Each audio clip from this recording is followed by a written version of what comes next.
Good day, everyone. It's Alan Schimmel for TechStrong TV on the Digital Anarchist Network. Welcome. Today's Wednesday, April 1st. We hope you're doing well.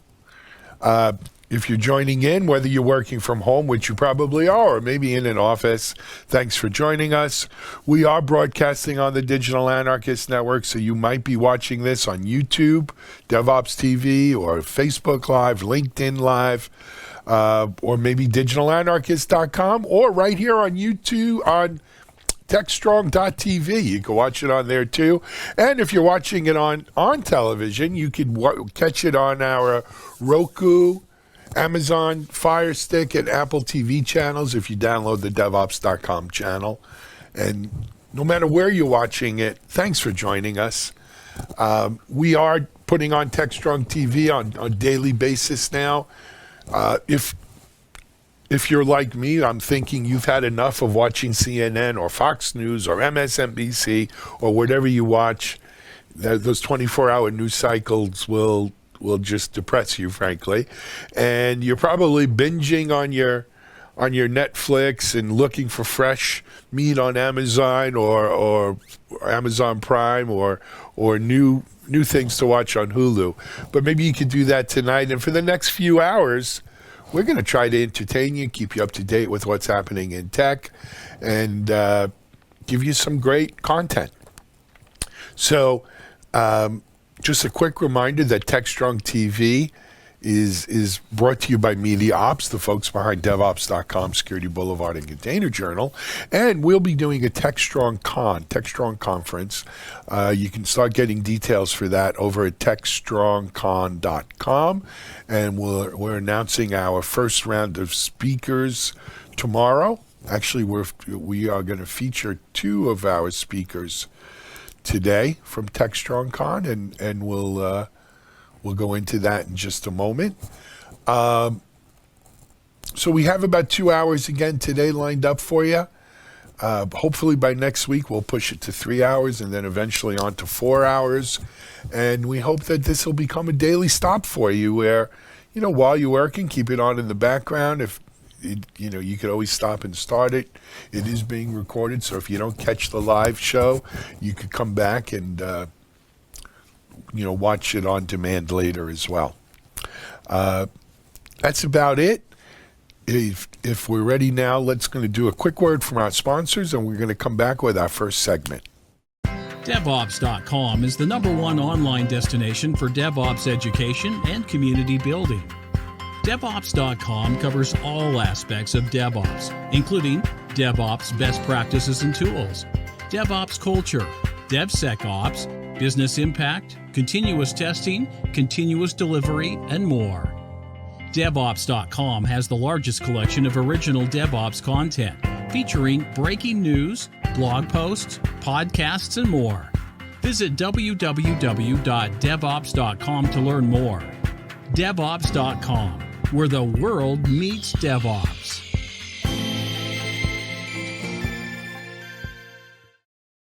Hey everyone, it's Alan Schimmel, TechStrong TV on the Digital Anarchist Network, and we're back here in the studio.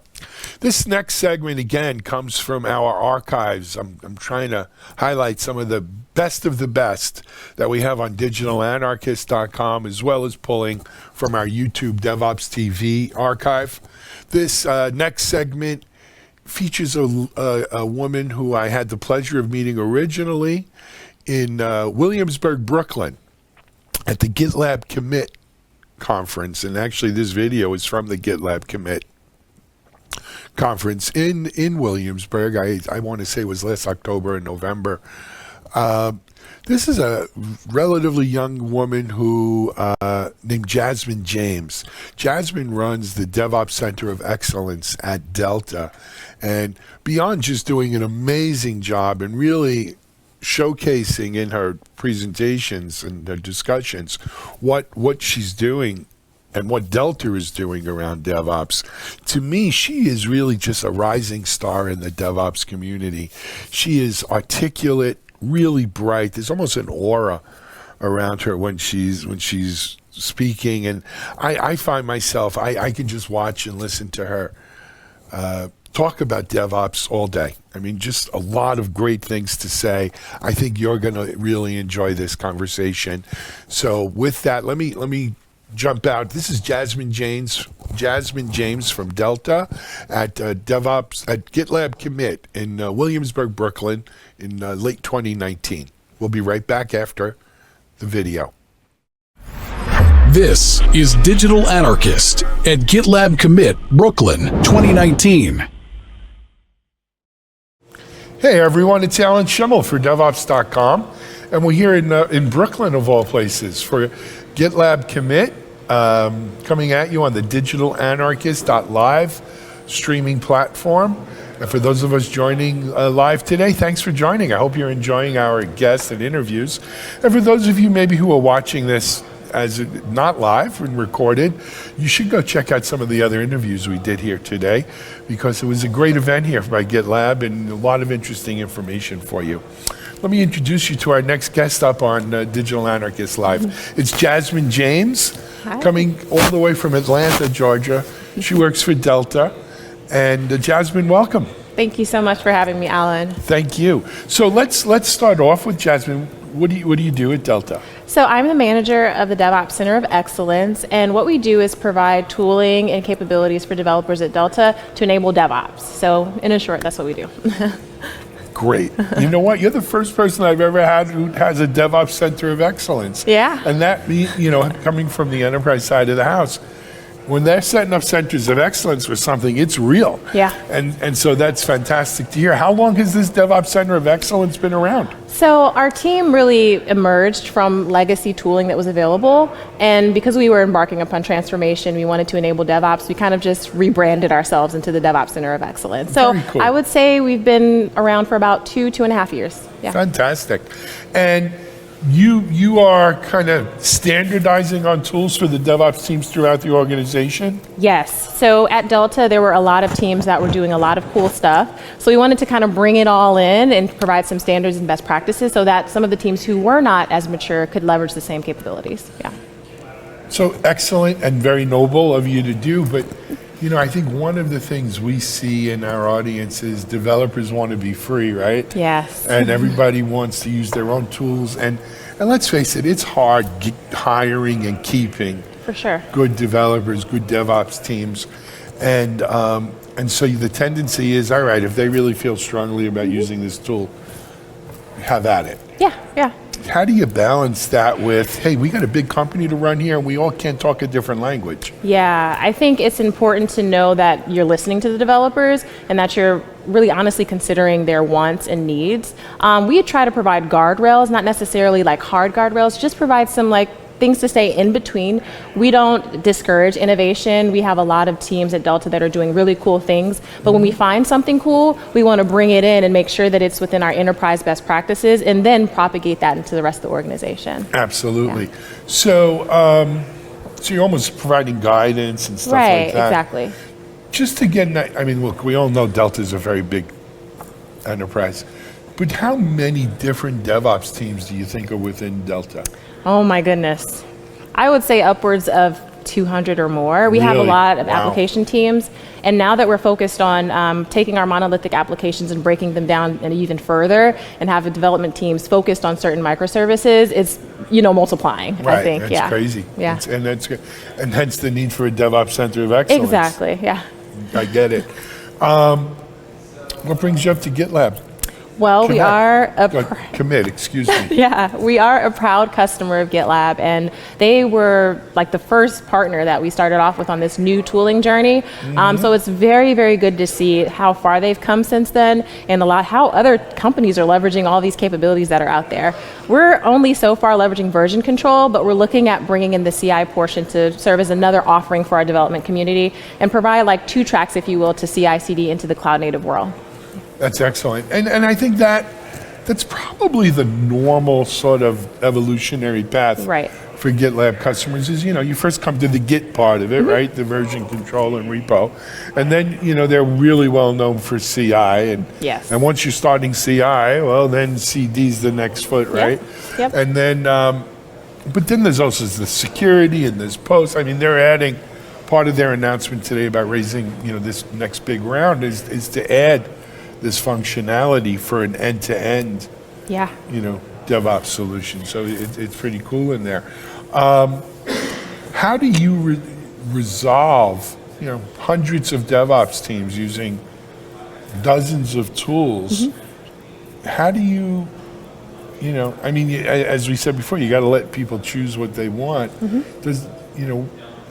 When does that become a problem, I guess is my question. A problem as far as too many tools. I think that it becomes a problem when you don't know about the things out there. I think that we have a good pulse on our development community, so I would say I would bet that we have an idea of what's going on out there, but the problem emerges when you don't know what's going on and you don't have any idea how these teams are deploying into production infrastructure. You don't have any guardrails or controls, so that's when the problem arises. But I think at Delta we've done a good job of centralizing what tools are being used, and we have a good governance process from our enterprise architecture review board that makes sure that teams are staying within the path that we've pretty much defined for them, which is good. Absolutely. Yeah. You know what, if you don't mind, people watching out here saying, wow, this is this woman is well-spoken in the heart of things at DevOps. God darn it, I want to be in DevOps. Give our people a little idea of your own personal journey. How did you get to be at the heart of the Delta DevOps excellence team? Well, it's a funny thing. I never thought I would end up here. So I started my career at AT&T, which is a large telecom company in Atlanta, born and raised there. I spent 6.5 years there focused on test automation and utilizing my computer science background and Java development skills to write UI automation. Got it. Okay. And after that, I was like, okay, this is nice. Kind of worked into a SDET, software developer in test role. I was like, this is cool, but I kind of like the people aspect of, technology. So I focused on getting my MBA, learning the business side of things, finances, all that good stuff. And last year I got my MBA finally, and thank you. And I just moved into this role in May. So I really think that shifting from a developer mindset, which I had, into like a people manager kind of, it's been a big shift, I must say, but I'm more focused on enabling developers right now, and I think that's a different mindset that I have. So it's really great. It's really fulfilling to see like your team grow and teams at Delta grow and utilize these capabilities that all in all make the company better in the end, right? So it's a really valuable role, I think. Yeah. It is. Don't downplay it. It's great. I'm thrilled to see it. Because I think, unfortunately, and you probably know this, right? Women get pigeonholed into, okay, well, she's a developer and she's one of those women developers. Yeah. And they stay and they that's it. Yeah. They're not going to go beyond that. And then there are some people, men and women, who say, look, this developer thing is great, but really to kind of fulfill my career goals, I need more, right? And so they often get an MBA, or they go, if they haven't already gotten a business degree, undergrad or something like that, they'll go back and get their degree. Right, yeah. So nothing to be ashamed of, or, be damn proud of it. Yeah. But here at GitLab, were you presenting? Yes. What did you present on? So I talked about how at Delta, we started our cloud native journey about 2 years ago, but I talked about how we avoided the vendor lock through leveraging platform as a services and providing like tools that plug into really any public cloud. And really how achieving workflow portability is an important thing to do when embarking upon your cloud native journey. Yep. Cool. Not asking you to name names of other tools. God knows we're not going to do that. But, so cloud native, I'm assuming it's Google, AWS, Microsoft Azure, all the usual suspects. Yeah. And do they all work with all of them, you think, or? Well, we're leveraging OpenShift, which I can say. We're leveraging that at Delta, and essentially we picked it because we had the ability to put it into the public cloud, all of the public clouds. So that gives us the flexibility to pick and choose who we leverage and when. So using Kubernetes then with OpenShift? Yes. Very cool. Yeah. Very cool. It's very exciting times. Obviously at DevOps.com we're Switzerland, right? We'll cover everything. But OpenShift and Red Hat now, which is IBM, it's an interesting, they do make it easy to use. They do. Whatever you want. And the great thing, coming like Delta, we were very heavy users of Red Hat Enterprise Linux, so it was natural for us to go that way. And I think that what we've seen is like adoption is easier when you have the familiarity of the OS. So it's been really nice. Yeah, no, it's a nice path and well worth it. Anyway, Jasmine, thank you so much for being our guest. Thank you, Alan. I hope you enjoy the rest of the day here at GitLab Commit. Yes, beautiful day. I will do that. Yeah, and we'll check in. Great. Delta's not often mentioned as a DevOps powerhouse, but now that you have a center of excellence, we should stand up and take notice. Look out. All righty. Hey, Jasmine James, Delta's DevOps Center of Excellence here at GitLab Commit in Brooklyn. This is Alan Schimmel for Devops.com and DigitalAnarchist.live. Enjoy your day. We should have another guest up shortly.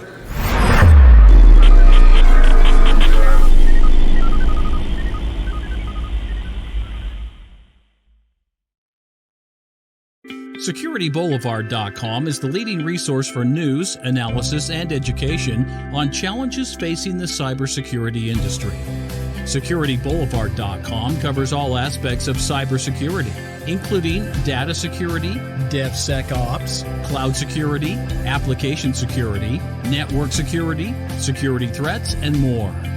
SecurityBoulevard.com has the largest selection of security content, featuring breaking news, blog posts, podcasts, and more. Visit www.securityboulevard.com to learn more. SecurityBoulevard.com, home of Security Bloggers Network. Hey everyone, it's Alan Schimmel for TechStrong TV on the Digital Anarchist Network. Hope you enjoyed the Jasmine James interview, and like me, and maybe you agree, she's really just a budding superstar in the DevOps community. Speaking of superstars in the DevOps community, though, our next interview, it features two superstars and two of the original, and if you count the interviewer, three of the original folks who've actually been in the DevOps community from almost from the get-go.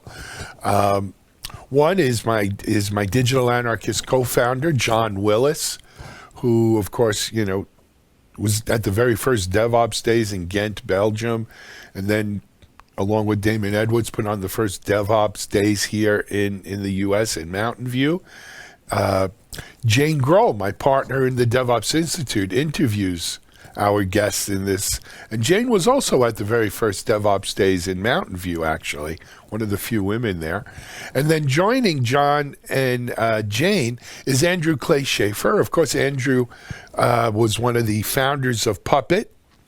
And since then, has had a remarkable career and is now, along with John, over at Red Hat. And this is an interview that was done at the Cloud Native Con, KubeCon in San Diego back in November of 2019. John and Andrew had just announced they were joining Red Hat, and Jane had a chance to catch up with them.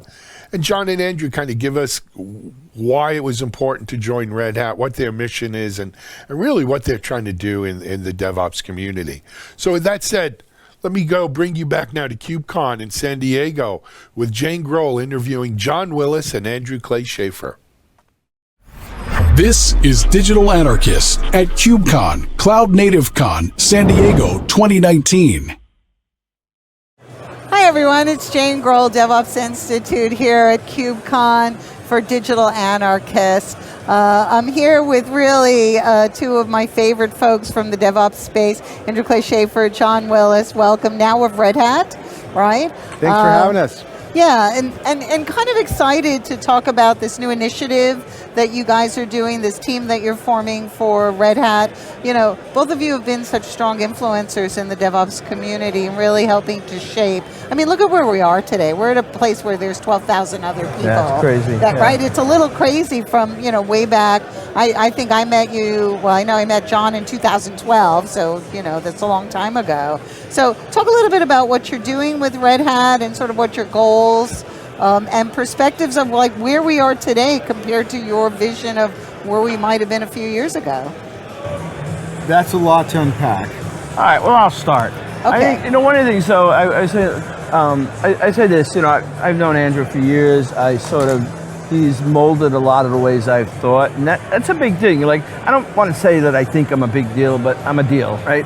And for somebody in this industry to sort of have that much influence on the way I've thought over the years, Andrew is one of the key people. And when he talked to me about, hey, do you want to go over to sort of Red Hat, and I honestly said there was very few people where I was like, are you out of your mind? And then he said, no, John, I think we can do something really big. And we've been friends for years, and Andrew's always talked about the things that have gone right in our industry and the things that sort of we still get very frustrated about. And so I thought about, like, as we came in this thing, I said, we've been doing DevOps for 10 years. We kind of got it figured out, right? Like, anybody can do DevOps. 3 books, 10 videos, and like you're doing DevOps, right? The deploys. The question is, what's the hard problem the next 10 years?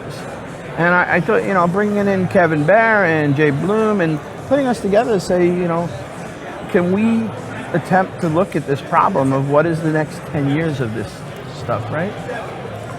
In some ways, I think what I want to do is timeless, or what I hope we can do is timeless. And in other ways, I would say some of these problems were already solved, and we're just continuing the work that was done by Deming or done by Akoff or some of these other people, and for whatever reason, that gets recycled, or the autocrats come back and take over again. When you look at the context that we're having this conversation in, we're at KubeCon, 12,000 people, and it's really focused on this tool. And we've had other kind of tool-centric conversations around the evolution of DevOps for the last 10 years. We, by the way, just had the 10-year anniversary of DevOps Days a few weeks ago. And one of the things that I was kind of frustrated with, but also I think is the opportunity to change, is the tool-centric thing is what it is. It's concrete, people can see it, they can focus on it. But if you take the tool, and right now the hot tool is Kubernetes, and you put that into an organization, but you don't change the actual practices, the actual processes of not just the developers and the operators from the kind of DevOps divide in that conversation, but also the upstream inputs from product management and the business, and then the downstream requirements from security, compliance, then you end up with this world where, and I've seen this firsthand doing the work I've done for the last 10 years, where you're managing a container deployment with the same process and the same ticket system that you manage your VMs with, that you inherited from managing the bare metal deployments. And so now the rate limiting problem that you have to solve is actually this process that you inherited from managing decisions that were on the order of hundreds of thousands of dollars minimum, that you're now applying to decisions that are on the order of pennies. And so to me, and I think every single cloud provider has this as their rate limit for their customers to be able to utilize their new capabilities with their technology investments. And the combination of circumstances put me into conversations with the leadership in Red Hat, and I felt like there was a fantastic opportunity to kind of put an investment into creating this team and do that work and see where it goes with the backing of someone like Red Hat from a technology perspective. And then in some sense we're also IBM. We're part of IBM. So that narrative and that opportunity put in front of me, I thought it was a pretty easy choice to take that step. And the other thing too, I think, which is interesting, is like if you sort of listen to the vendors that have sort of good tech and they seem to be doing it the right way, and you sort of sit down or maybe have a beer, the thing they'll tell you is their problem is their customers aren't ready or fast enough or can't adapt. And so that's their sort of limitation. It's not that we don't have great tech. I mean, look around this place. I mean, some of it's probably crazy. A lot of it's probably pretty awesome. But at the end of the day, the real blockage is that the customers, they may just dump in all this technology, but the truth of the matter is even if you sell all this stuff to a company, if they can't adapt it, they can't find the people, they don't get the sort of behavior patterns to change, then it slows the vendors and the technology and industry. So I think part of like what we're thinking about is like how can we sort of, Andrew's used the term social technical, a few times over the years, and I like it because that's the problem you look at. You look at sort of not just the technology, and we all know this. You have to think about everything as a system. That's right. So the technology does not exist in isolation from the social. The people are the ones that give you the reliability. They're the ones that give you the functionality. And so the opportunity that we have and that really the industry has, and in some sense, this is what cloud native means to me. It's like taking and DevOps, Agile, whatever, it's like unlocking the human potential to be creative and be intelligent, leverage that intelligence to solve problems. Yeah, our mantra is to advance the human elements of DevOps, right? So when you start to look at all the technology that's around it, it's all fantastic. We're so busy updating our technology, right? Are we leaving the humans behind, right? Or are we not considering the human element, which is really going to drive innovation? I mean, at the end, at least today, it's going to drive innovation. And so, Till Alpha Zero takes over. Yeah, well, and hopefully not while I'm still a working person. But in the early days, we always talked about culture, right? That culture was important. But sometimes culture is kind of reflected as being very surgical. Like, oh, we can detach the old culture and put it in, and that humans don't work that way, right? So I think that, talking about process, talking about the human potential, I'm really excited about hearing about that because I think that representing the human growth is an important part of anything that any of us are doing in this space. And the thing too, also I think about is that like when you think about systems thinking, you talk about Deming if we go there, but sort of, and you talk about social technical systems, right, which is really sort of a complex systems thinking way of looking at it. As again, I hate to say this, but people who are considered thought leaders, right, which is a terrible term, but like for lack of a better way to describe it, one of our responsibilities of not just us, but all the other ones in our field that we all know and they're sort of friends of ours, is we have to be helpful to sort of calibrate that sort of course correction. It's a sort of like there's a lot of technology coming in and there's social, and I think as leaders, you have to be able to straighten out the line a little bit so that you don't, maybe it's late in the day, too many meetings, but is there, one of our roles I think is to sort of, if people respect our opinion, to be able to say, how are we getting this technical social thing right? And I think our leadership, and again, this is why I respect Andrew so much, and then Kevin Bear and Jay Bloom, I mean, he's crazy. I mean, I get paid to be around ridiculously smart people. And the idea is that, like, that's sort of, like, we think a lot about that. Like, how do we get this thing right for everybody, right? In a way that isn't too far technical. I don't know. So I think not everyone always makes the journey is one thing, but there's patterns that I've seen for the last 10 years, kind of starting with the work that I was involved with at Puppet, seeing the cloud and OpenStack, Cloud Foundry, Kubernetes. The human, us as humans, tends to attach our identity to the task we're performing. And in Absolutely. Western culture, it's even representative in our surnames. And when you come into, we used the word culture a bit earlier, and you tell people that they're going to do things a different way, One's like, well, no one likes to be told they're doing things wrong, right? And like, we're making money or whatever, it seems like it's working. And then two, they feel like you're erasing their identity. If their task is going to go away, then who am I? Right. And I've done this before, I know how to do this, and now you're going to make me someone new.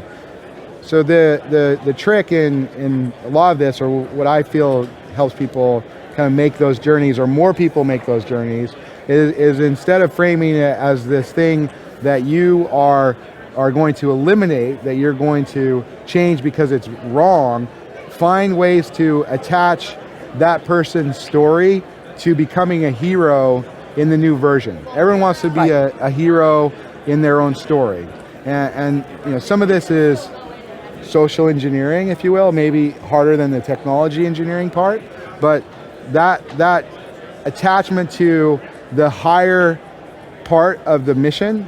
So if everyone's focused on twiddling the bits, like I'm a sysadmin, I'm a developer, I know this thing about Java, I know this thing about Kubernetes, and everyone will kind of locally optimize on the thing that they're an expert in, then that's one level of the mission. Like I want to be the best sysadmin, I want to be the best developer, I want to master kubectl, great. When you look at the big picture, what organizations are trying to do is not configure servers. It's not pass the test. It's to do things for the customer, or when you start talking to some of the interesting government, there's missions, and some of those missions are maybe even more meaningful than money. And if you can get everyone in those roles, each of which have expertise, each of which have contributions, to attach themselves not to the specialization, but to those higher outcomes, those higher missions, then they'll start to align with each other because they want to align with that mission instead of localizing for their version of expertise. And it's funny because we've all had a chance to travel all around the world, and if you learn anything about people, DevOps has been very good to me. Yes, same here, right? Yeah. And one of the things I find really interesting traveling all around the world and talking to so many different communities, I know you guys have done the same thing, is at the end of the day, people are the same, right? At the end of the day, what do they want to do? They want to be successful at hopefully their Everyone profession. wants to be a hero in their story. Everybody wants to be a hero in their story, and everyone wants to feel good about the fact that not only just professionally, but personally, I feel like I'm a good person, I feel like I do a good job, I feel like I'm respected, I want to take care of my family or my personal life or whatever. And so when you look at that from I want to be the hero of my own story, I want to feel really good about what I'm doing. And I think that as we start to look at this DevOps journey, or whatever else you want to call it, transformation journey, I think now finally we're starting to realize that the human transformation is as important as the technical transformation, right? And there has to be some intentional steps taken. You can call it social engineering, but there have to be some intentional steps taken to help guide people so that they have that continued good feeling about what they want to do and how they feel about their self-identity. So I was going to talk about I spent a fair amount of time as a novice trying to study this burnout thing. You look at Christina Mazak's work, right, and some of the it says the MBI, it's the Mazak burnout inventory.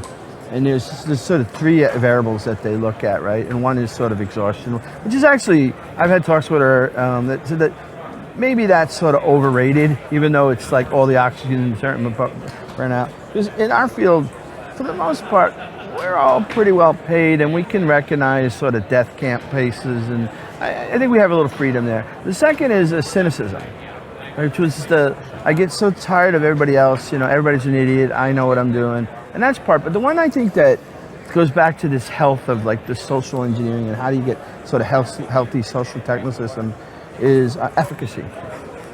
And I do think in our industry, we lose sight of that. People they get caught in situations where there's such complex systems, the technology is complex, the responsibilities are complex, and they don't have that sort of, I'm going to wake up and have a good day. They're questioning their efficacy. And I think that, to the extent that burnout is a problem in our industry, which I think it is, I think that that's all part of that sort of super mesh of how do we get sort of healthy, contributing workforces that are blending the technology, and it is having people feel like their efficacy level is that I know I did a great job, and everybody around me knows I did a good job today. When people talk about digital transformation, what they really, really mean is actually people transformation. Right. You can't take advantage of technology without getting those people to unlock that creativity. And the sad fact is, for the most part, and this is going back to the comment I made about the people of the past that have thought about this problem before I was even born, there's a prevailing mindset and process around management in our industry, in all industries, which is rooted in factory work and the Industrial Revolution.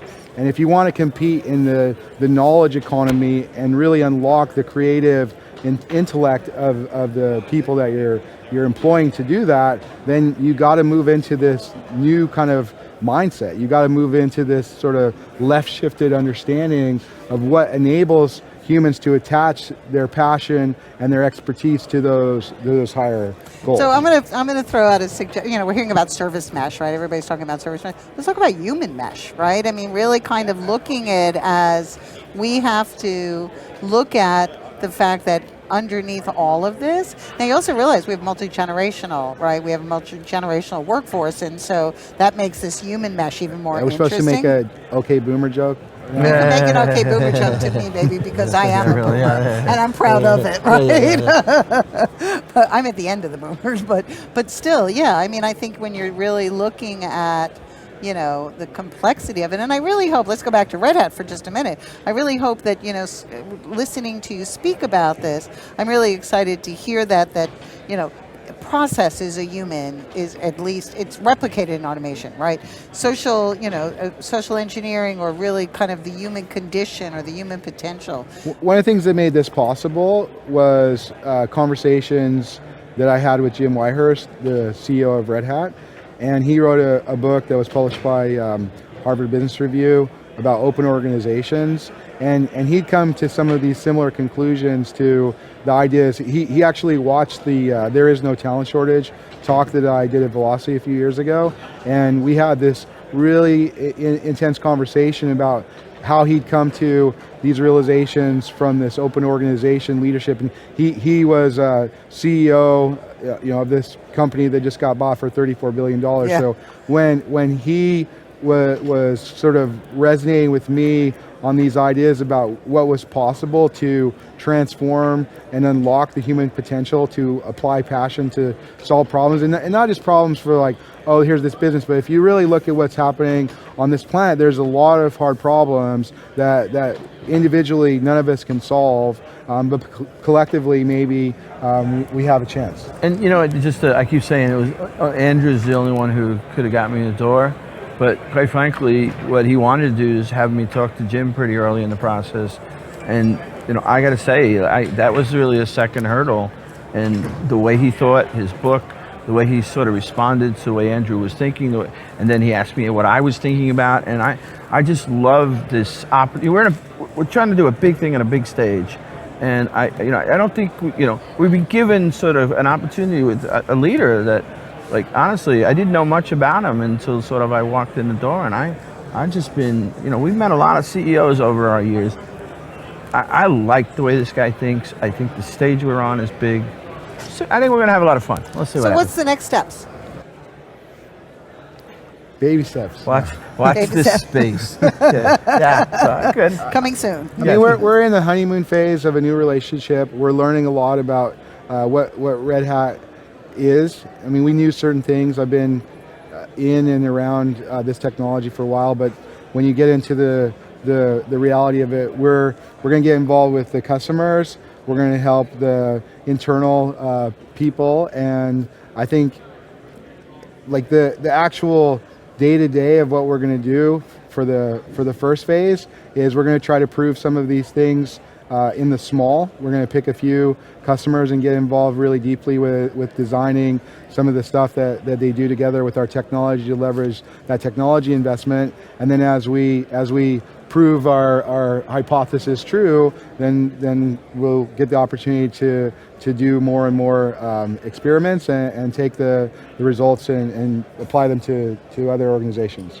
I'm really excited to see. I think, again, kind of watching you both from my early days in DevOps, right, which, in dog years would, extrapolate out to I'd be really much older than I am.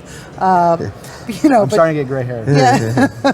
Starting to, we won't go in that direction yet, but kind of watching the evolution over the last, I say, for me, probably 2012, 7 years, right? And then, sort of how this became a thing. And then, watching the two of you, and I don't know you as well as I know John, but really kind of, see, and I know Kevin, right? So, seeing that kind of, brain trust I have really high expectations, no pressure, guys, in terms of what's going to come out. Anyhow, thanks for spending some time. I really appreciate going on camera with this. It's a privilege. Thanks for having us. No, thank you, really. Jane Grohl, DevOps Institute, here with Andrew Clay Schaefer and John Willis of Red Hat. We're here at KubeCon on behalf of Digital Anarchist. Thanks, everyone. There you go.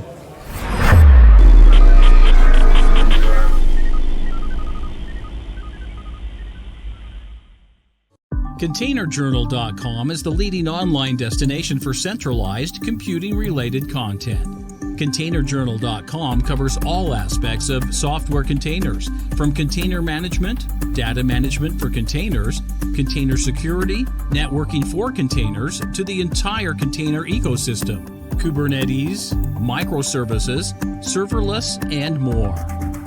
ContainerJournal.com has the largest selection of container-related news, featuring breaking news, blog posts, podcasts, and more.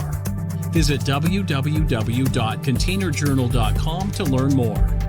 ContainerJournal.com is operated by MediaOps Inc., the team behind Devops.com, Digital Anarchist, SecurityBoulevard.com, DevOps Connect, and DevOpsDozen.com.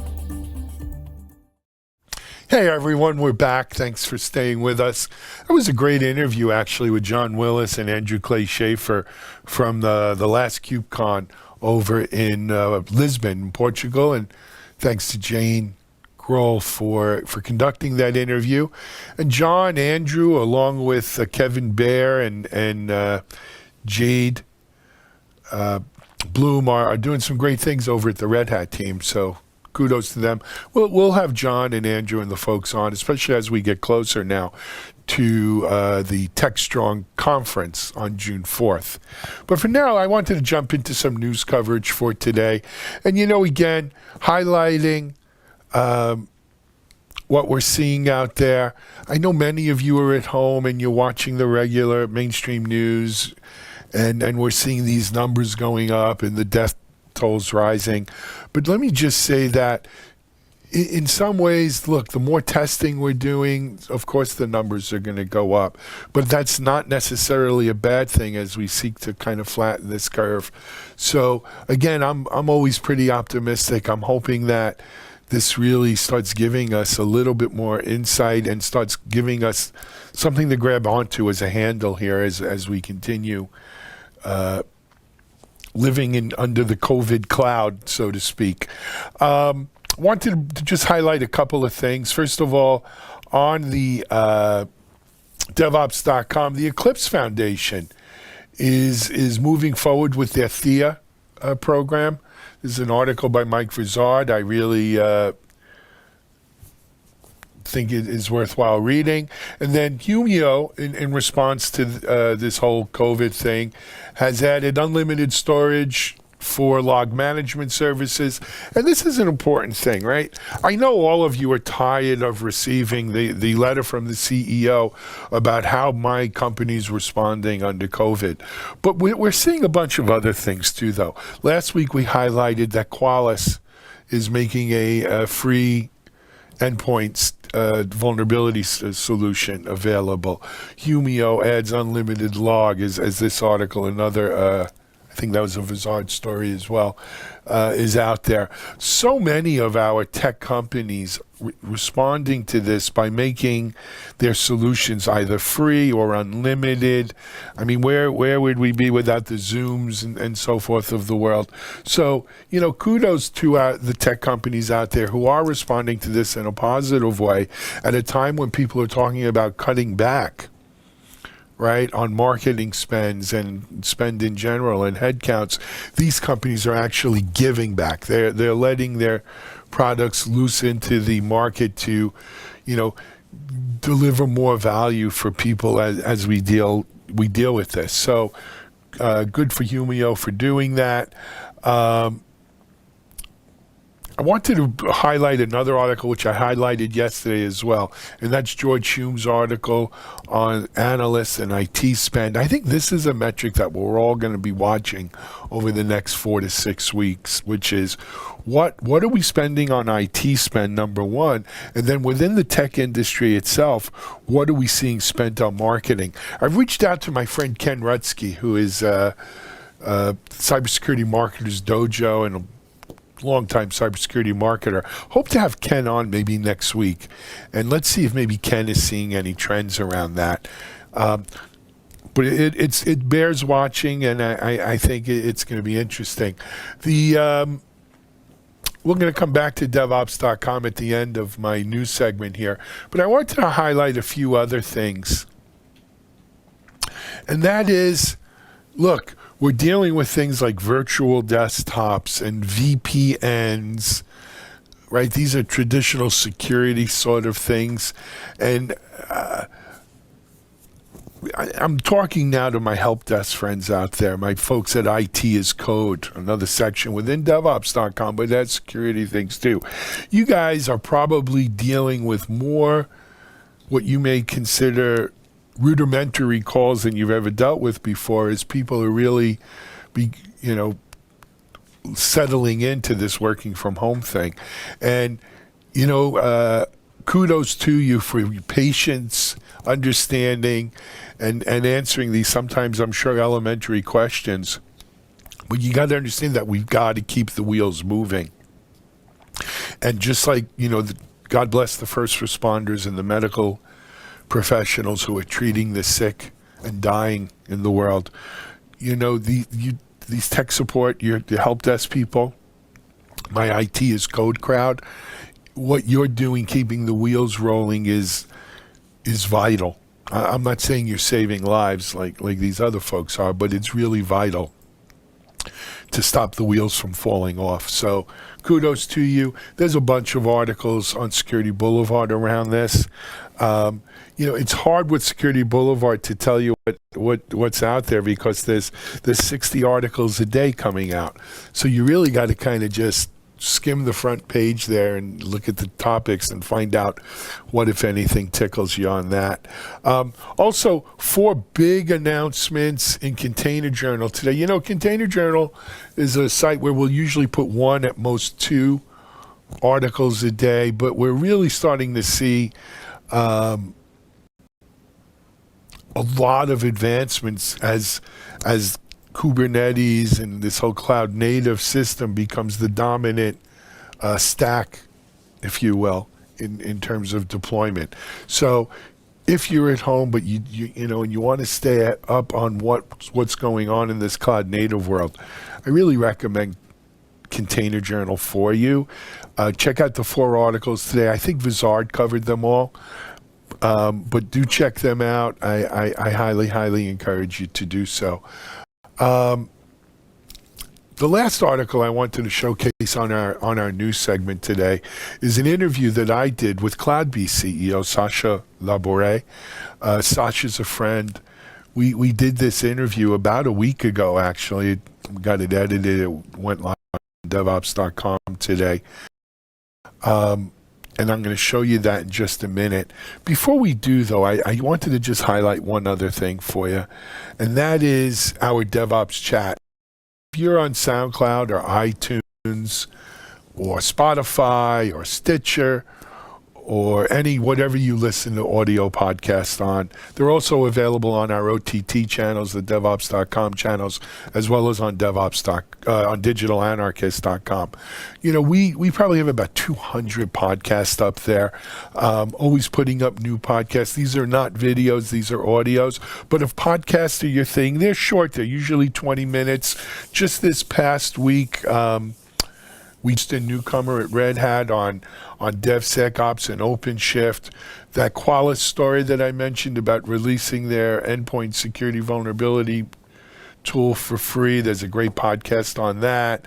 There's another great one on the state of open source vulnerabilities based on the report on that from my friends at White Source. I've got a great interview with Mitchell Ashley and Andy Mann on what's data privacy, what is your data really worth.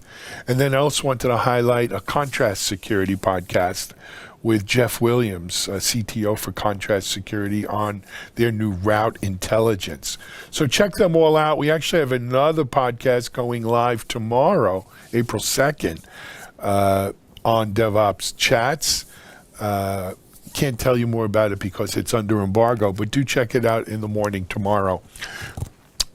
But for now, let's head back. As I mentioned, I did this interview with Sacha Labouré. It was originally set up to talk about what the last year was about with CloudBees, but it really turned into a forward-facing conversation about what's the next year going to be about for CloudBees and how is COVID and everything playing into this. So let me run to that right now. I'll come back after. This is Sacha Labouré, CEO of CloudBees. This is Digital Anarchist. Hey everyone, it's Alan Schimmel, editor-in-chief of Devops.com, CEO of MediaOps, and thanks for joining us for another video special edition DevOps Chat. In today's video special edition, we're joined by Sacha Labouré. Sacha, as many of you already know, is the CEO of CloudBees, and Sacha is coming to us today from home in Switzerland. So Sacha, welcome. Thank you, Alan, for having me today. Oh, it's my pleasure. There's always an open invitation for you here, Sacha. So, Sacha, let's start with this. CloudBees put out some news this week. Of course, the world has changed somewhat in the last week to 10 days, but we'll get to that later. But let's talk about the recent news from CloudBees. Yeah, a lot happened. Actually, I was reading this note as we were crafting it, and I was like, are we talking about the last 2 or 3 years or what? Because last year was pretty filled, right? We had big growth first, but that's kind of the output of an engine. That's how you measure the output. We had more than 55% increase in ARR. But I think more importantly for us is what we've done. We had Electric Cloud and whole out team join CloudBees, so expanding the portfolio, expanding our strategy. We've been known as the enterprise Jenkins company in the past, and now we're clearly moving, growing beyond that. It doesn't mean that it's changing our love and roots with Jenkins, but we're definitively bigger than this today. We've made it on the Forbes Cloud 100, which is a very big honor for us to be recognized as a leading cloud vendor. We had investment from HSBC, one of our biggest customer, to invest in the company meant a lot. A lot took place. For me, what's very important, if I look retrospectively at what happened in CloudBees story, we started, if you remember, 10 years ago, because we just had our 10 years anniversary. We started as a platform as a service vendor, born in the cloud, wanted to simplify and help simplify software delivery.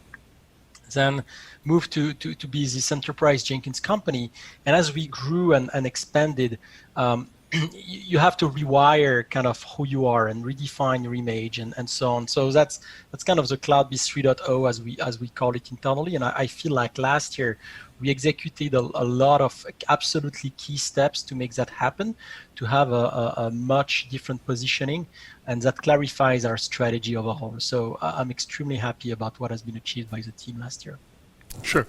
Well, first of all, congratulations, because look, just a 50 or 55%, annual revenue increase is by and large itself a tremendous accomplishment. But as you said, there was so much more, right? That almost is the end product, but the means were, bringing in feature flags and the whole Electric Cloud team and portfolio, as well as moving, to a huge DevOps world in San Francisco at the Moscone Center, and another one of course in Lisbon in Portugal. And really, And also, if I'm not mistaken, it was only in the last year that we moved you moved, CloudBees moved Jenkins to the CDF, part of the Linux Foundation, and the whole rise of the CDF during this past year, is another kind of big. This was a big project, a big event that. But as you said, it moves CloudBees from being more than just the enterprise Jenkins company to really the company that's going to define software delivery management, right? SDM. And I know that, there's plenty of work going on around that as well. Anyone who follows us here on Devops.com knows, we've spoken to several CloudBees people about SDM and so forth, and looking forward to seeing that. So, the obvious questions is where do you go from here, Sasha? Yeah, so I think we have achieved a lot last year in assembling a lot of this strategy, but now I think it's going to get clearer to the outside world. I just committed a blog explaining kind of that strategy because I feel it's not necessarily well understood still. So. For us, the way we see the world is there is kind of a factory that exists where you create software, right? It's very much like a factory, except you don't create assets, you just create virtual assets, and we call it software delivery automation, and we give it a name because I think it's a good way to name this environment. That's where CI/CD is, that's where feature flag is, and so on, right? So that's all about the making of software, the crafting of software. And so at this layer, we obviously have a very strong offering between our Jenkins-based offering as well as Electric Flow that we acquired last year. So together, right, that gives us a CI/CD strategy that's very strong. But at the same time now, what we announced is that we're building the SaaS version of SDA, right? So how you do CI/CD in a purely SaaS fashion. So we had an announcement last year at Devops World in Lisbon with Google. We're working very closely with Google on that offering. So the goal is to have really this factory available as a SaaS or as a software, one based on Flow and Jenkins, the other based on Jenkins X. And then on top of that, there is SDM, and SDM is really how do you manage this factory, right? And we see a lot of companies where initially they have this proof of concept with SDA and CI/CD. They learn how to go faster. They build up their DevOps practice and so on. But at some point, they realize that it's going faster, and it's changing all over the place.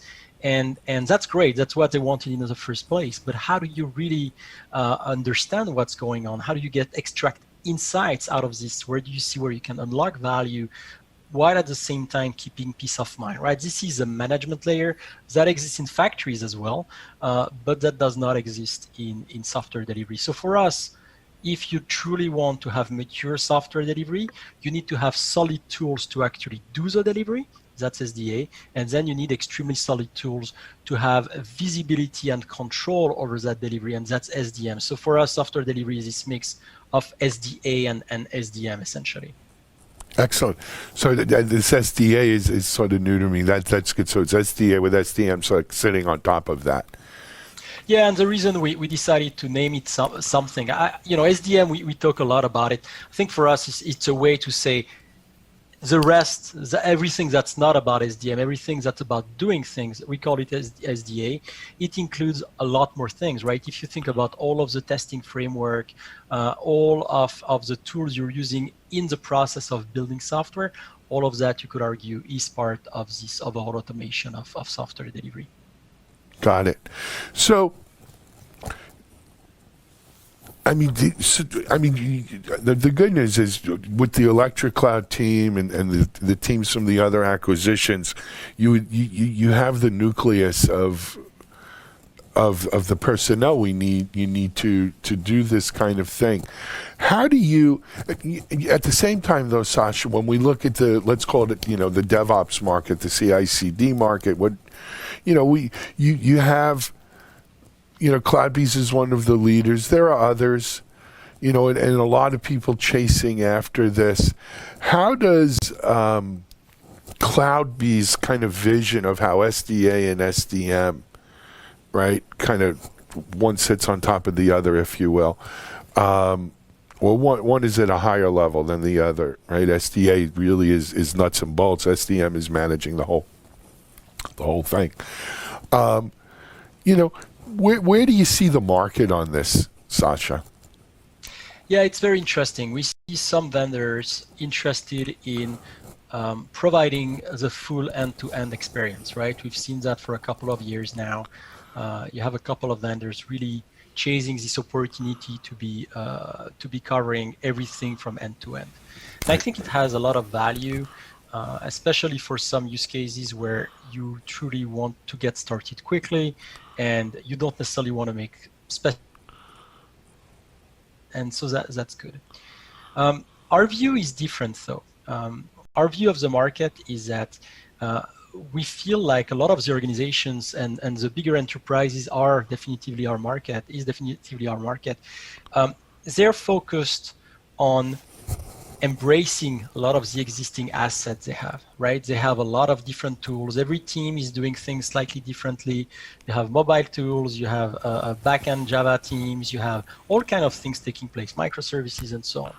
And so we don't think that those organizations necessarily want to have a vendor come and tell them, all right, that's it. Those are the tools you're going to be using, end of story. Live with it, right? We think that serves one purpose, but it's not the market we're really helping. The market, again, we're helping. They have lots of tools out there, and they want a way to have a backbone, a strong backbone that can orchestrate all of that, but then that can embrace all of the different tools and processes that those teams want to use. Because we know that by definition that developers like to change. They like to jump on a new tool because they think it's going to serve their needs better. So they like best of breed solutions. So for us, thanks to our extreme pluggability, to be able to hook into the systems is very important. And then do the same thing from an SDM standpoint, right? When you want to capture those signals to get control and insight into what's taking place. We're not saying, hey, we're gonna provide you insight into how we are doing. Obviously, you need to know how we're gonna be doing, but you need to understand how things are working across the portfolio of different tools and processes. So this embrace, don't replace is kind of our tagline. And we very much want to have this opportunity to push freedom in those accounts. They should go fast. They should go securely and so on.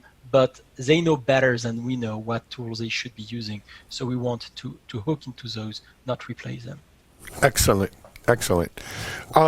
Sasha, I feel like we have to mention, certainly in the last 2 weeks here in the U.S., I don't know if it's, the same over in Switzerland and the rest of Europe, but the world's changed, hopefully short term, not too much long term, but it's a different environment we're all finding ourselves in now, in kind of unprecedented, uncharted waters. So I wanted to ask you, you've been a CEO of several technology startups. And Sasha, you've been through what I've been through, right? We've been through the Great Recession, the dot-com burst, and the bubble bursting, and the whole rise of dot-com. This just feels different. Wanted to get your take on what do you think this means for CloudBees in the market? B, any advice for people listening, watching, what clues, especially as it pertains to the software development world, developers and DevOps team members out here. What can you tell them? What would you tell them? So I think we should look long term. There is a lot of anxiety. We see a lot of anxiety because it's a big change and we've never seen that. And so people should keep a long view on this and realize that in a few weeks, maybe at most in a few months, things will be very different. And it's a way to learn and to adapt and to work differently. CloudBees has always been a distributed company, so this change was relatively easy for us, but for lots of organizations, it's new. And this has been a great opportunity for lots of organizations to start working from home. So I think it's a great opportunity. I think I'm pretty optimistic as a guy, and so I think it's great to see this extreme lockdown we're seeing right now. But it's not going to last. The reason, if you look at China, for example, they're back in business now. We're seeing some medicine being efficient, like chlorodyne now and others. And so, everybody wants to solve that problem. There is way too much at stake for us to just be underground and wait for things to happen. So I just think there might be local anxiety, but let's all try to raise our eyes and look at the bigger picture. I think things should go back to normal much sooner than we think. That's my conviction, at least. I agree with you, and I applaud it. I also think, with the amount of resources being brought to bear here, and the brain power on it, in one sense, if this can't bring the world together, I don't know what will, because at the end of the day, we're all humans, and this is a human issue. So, yep. Anyway, Sasha, I want to thank you for taking time out. I know things are probably a little, with everything going on, you've got a big company there to run, and now you probably have 1,000 different offices to manage, right, with everyone from home and everything. So thanks for joining us. Congratulations on this momentum and what's going on at CloudBees. We look to CloudBees as a leader in the space, and no reason to expect that it won't continue to be so. Thank you, Alan. Always great talking to you. Great. Okay, Sasha Labouré, CEO, CloudBees. This is Alan Schimmel for Devops.com. You just watched the Devops Chat.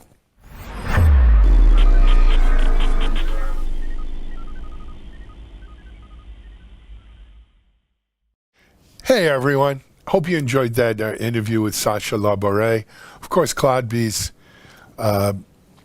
has made tremendous, they were always kind of an industry darling in DevOps, but they continue to stay at the top of the market. The full interview and analysis is available on Devops.com. For our next segment, I wanted to highlight an interview that Charlene O'Hanlon, our managing editor, did with Michael Beckley, CTO, founder at Appian, the low-code folks, and business intelligence did as part of what was going to be Appian World, which is now, of course, going virtual. But Charlene had sat down for a great interview with Michael, and I think you're going to enjoy it. So here's Michael Beckley of Appian with Charlene O'Hanlon. Hi, everybody. This is Charlene O'Hanlon, managing editor at MediaOps, which produces Devops.com, Security Boulevard, Container Journal, and the Digital Anarchist media platform. I am here on Zoom today with Michael Beckley, who is the CTO and co-founder at Appian. We would normally be doing this in person at Appian World, but because of the coronavirus, we are doing this virtual. So Michael, thank you for joining me today. Really appreciate it. Of course. Thanks for having me, Charlie. Excellent, excellent. Why don't we start out by you just telling me a little bit about yourself, about your background, and what we're, besides the sunshine, what we're missing by not being live at Appian World. Yeah, well, here we are in our upgraded, fully immersive digital experience. So we're not going to miss a whole lot. I started Appian 20 years ago. I founded the company with 3 friends. We all still run the company, but a fair bit has changed in the last 20 years. Appian is a low-code automation platform, and we're used by hundreds of the largest organizations in the world to automate their mission-critical business processes and undertake digital transformation projects. So launching new business lines, launching new product lines, delivering outstanding customer service. These are all things people do with the Appian platform in all industries, primarily financial services, healthcare, life sciences, and government. And we went public 3 years ago now. Okay. And that's That's been great. The growth has been tremendous. Obviously, the world has noticed low-code automation, and low-code platforms are increasingly the default way you undertake a new project in IT to automate a workflow or build a new application. It's the preferred approach, rather than trying to overly customize some off-the-shelf software that won't really fit your needs, or undertaking a risky, fully custom development project. Low-code automation is a real new technique that allows developers to do what they do very well, but on a shared model with the business, so that the business can take ownership of their business rules, their business process, and together they can actually do tremendously valuable things.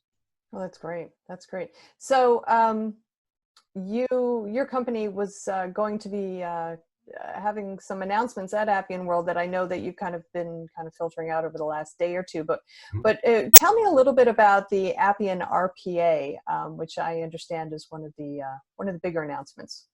Yeah, so Appian's long been known for automating human workflow, and by combining it with artificial intelligence and integration techniques to provide a full automation experience for complex business processes. But what was still missing was our own native RPA capability. Okay. So for years, we've partnered with the best in RPA, Blue Prism, UiPath, Automation Anywhere, and we have a very comprehensive environment for modeling an end-to-end business process and delegating tasks to humans, bots, or algorithms, so that you can fully unify the modern workforce. But what we went out and did is then we also acquired a leading RPA technology and fully integrated and unified it into the Appian stack. So the company we acquired, Novare, was already ranked in the Gartner Peer Insights as the top rated, top reviewed RPA product. And it's a fantastic match for what Appian tries to do, because it's cloud-based, it's secure, and it's open. It runs on Linux or Windows. So when you're scaling large RPA deployments, you can cost-effectively do it on Linux. And it really checks a lot of the boxes that CIOs are looking for in rationalizing their automation investments. And what our customers were really asking us to do was to provide a full stack automation solution that still works great with whatever existing digital workforce may be in place in some of their departments or divisions. Okay, so so you're basically enhancing your automation platform. So what does this bring that besides that kind of that more native integration? What does this mean for maybe DevOps teams? Well, for DevOps teams, here's finally a bot programming that can fit directly to your typical DevOps deployment.